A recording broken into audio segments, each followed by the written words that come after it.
ನಮಸ್ಕಾರ ಸ್ನೇಹಿತರೆ, ಎಲ್ಲರೂ ಹೇಗಿದ್ದೀರಾ? Welcome back to my channel. Hi hello ಸ್ನೇಹಿತರೆ, ಎಲ್ಲರೂ ಹೇಗಿದ್ದೀರಾ? ಎಲ್ಲರೂ ಚೆನ್ನಾಗಿದ್ದೀರಾ ಅಂತ ಭಾವಿಸ್ತೀನಿ. ಸೊ ಇವತ್ತಿನ ವಿಡಿಯೋದಲ್ಲಿ ದಿಢೀರ್ ಅಂತ ಉಪ್ಮಾನ ಮಾಡ್ಕೋತಾ ಇದ್ದೀನಿ.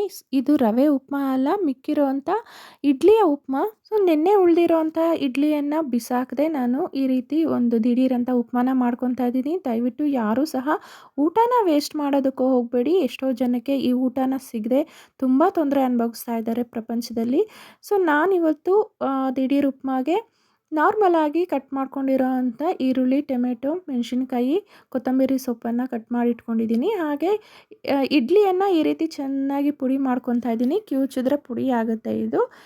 ಎಲ್ಲದನ್ನು ಕಿವುಚ್ಕೊಂಡಾದ್ಮೇಲೆ ಬಾಣಲಿಯನ್ನು ತಗೊಳ್ತಾ ಇದ್ದೀನಿ. ಬಾಣಲಿಗೆ ಸ್ವಲ್ಪ ಎಣ್ಣೆನ ಹಾಕ್ಕೊಂಡು ಸಾಸಿವೆ, ಜೀರಿಗೆ, ಹಚ್ಚಿಟ್ಕೊಂಡಿರೋ ಅಂಥ ಈರುಳ್ಳಿ, ಟೊಮೆಟೊವನ್ನು ಹಾಕಿ ಬಾಡಿಸ್ಕೊತಾ ಇದ್ದೀನಿ. ಹಚ್ಚಿಟ್ಕೊಂಡಿರೋ ಅಂಥ ಮೆಣಸಿನ್ಕಾಯಿ ಹಾಕ್ಕೊತಾ ಇದ್ದೀನಿ. ಹಾಗೆ ಫ್ಲೇವರ್ಗೋಸ್ಕರ ಇದನ್ನು ಕಲ್ಲು ಹೂವು ಅಂತ ಹೇಳ್ತಾರೆ, ಸ್ವಲ್ಪ ಮಟ್ಟಿಗೆ ಹಾಕ್ಕೊತಾ ಇದ್ದೀನಿ. ಹಾಗೆ ಬೇಯೋದಕ್ಕೆ ಒಂಚೂರು ಉಪ್ಪನ್ನು ಹಾಕ್ಕೊತಾ ಇದ್ದೀನಿ, ಈರುಳ್ಳಿ ಬೆಳ್ಳುಳ್ಳಿ ಎಲ್ಲ ಚೆನ್ನಾಗಿ ಬೇಯಲಿ ಅಂತ. ಇಲ್ಲಿ ನಾನು ಕಲ್ಲು ಹೂವನ್ನು ಬಳಸಿದ್ದೀನಿ. ಫ್ಲೇವರ್ಗೋಸ್ಕರ ಬಳಸಲೇಬೇಕು ಅನ್ನೋದೇನಿಲ್ಲ, ಬೇಡ ಅನ್ನೋರು ಸ್ಕಿಪ್ ಮಾಡ್ಕೋಬೋದು. ನಾನು ಚೆನ್ನಾಗಿರುತ್ತೆ ಅಂತ ಒಂದು ಸ್ವಲ್ಪ ಮಟ್ಟಿಗೆ ಹಾಕ್ಕೊಂಡಿದ್ದೀನಿ.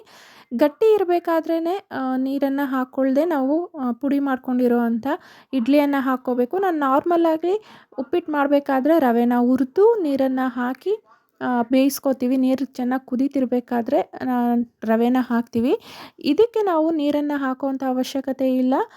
ಹಾಗೆ ಗೊಜ್ಜನ್ನು ಮಾಡಿಕೊಂಡು ಆ ಗೊಜ್ಜಿಗೆ ಪುಡಿ ಮಾಡ್ಕೊಂಡಿರೋ ಅಂಥ ಇಡ್ಲಿಯನ್ನು ಹಾಕ್ಕೊಂಡು ಚೆನ್ನಾಗಿ ಮಿಕ್ಸ್ ಮಾಡಿಕೊಂಡ್ರೆ ಆಯಿತು, ದಿಢೀರಂತ ಉಪ್ಪಿಟ್ಟು ರೆಡಿ ಆಗುತ್ತೆ.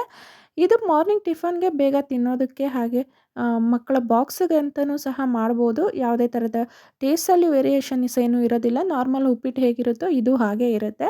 ಮಿಕ್ಕಿರೋಂಥ ಊಟನ ವೇಸ್ಟ್ ಮಾಡೋದು ಬೇಡ ಅನ್ನೋದು ಒಂದೇ ಉದ್ದೇಶದಿಂದ ಈ ರೀತಿ ಮಾಡಿದೆ. ಸೊ ನಾವು ತಿನ್ನೋವಂಥ ಅನ್ನಕ್ಕೆ ನಾವೇ ಗೌರವವನ್ನು ಕೊಡಬೇಕಾಗತ್ತೆ. ನೋಡಿದ್ರಲ್ಲ ಸ್ನೇಹಿತರೆ, ಇವತ್ತಿನ ಸಿಂಪಲ್ ವಿಡಿಯೋ ಇದು. ನೆಕ್ಸ್ಟ್ ವಿಡಿಯೋದಲ್ಲಿ ನಿಮ್ಮನ್ನು ಭೇಟಿ ಆಗ್ತೀನಿ. ನಮಸ್ಕಾರ.